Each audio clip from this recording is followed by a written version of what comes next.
Ukrainian President Zelensky's ambitions seem to know no limit. The man has been single-handedly responsible for the deaths of thousands of his countrymen.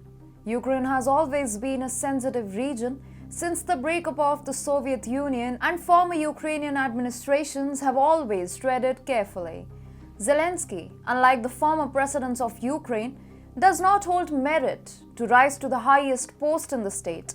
His accession to power has purely been based on luck, supported by his popularity that stemmed out of his career in entertainment.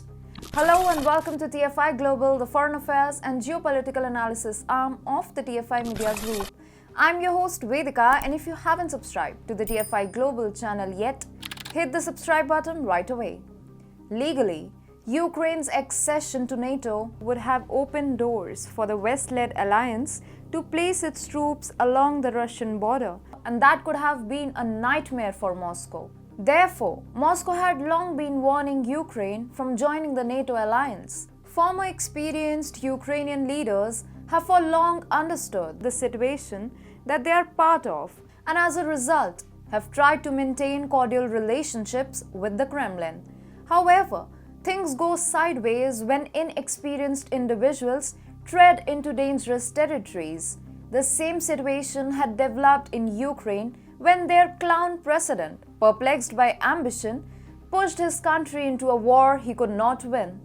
Ukrainian civilians are finally awakening from the nationalistic dream that gripped them a few months ago. They've started to realize the fault in their leaders' decisions. The civilians have finally understood that the war is purely a consequence of selfish ambitions of their clown president.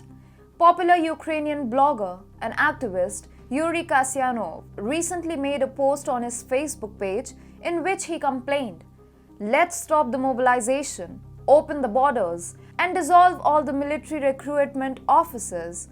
Let the professionals do the fighting. After all, they get paid for it.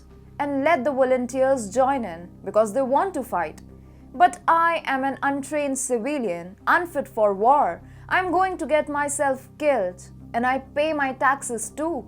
With this provocative post, Kasyanov intended to spark a discussion about mandatory conscription in Ukraine.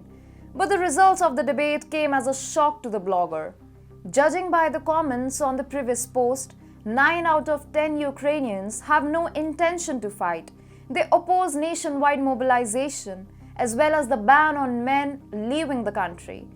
Even before the conflict broke out in February, Ukraine was experiencing a demographic crisis as its population dropped from 52 million in 1991 to a little over 30 million.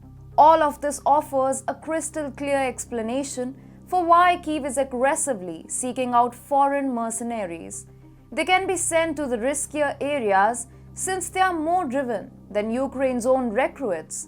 Practically speaking, Ukraine's population demographics are not favorable enough for them to allow mass mobilization of their untrained citizens against the professional Russian army. Ukrainian President Zelensky should finally come to terms with the realities developing around him. It is high time he decodes the alternate intentions of his supposed Western allies and let go of the unfruitful conflict that has already taken a toll on thousands of lives.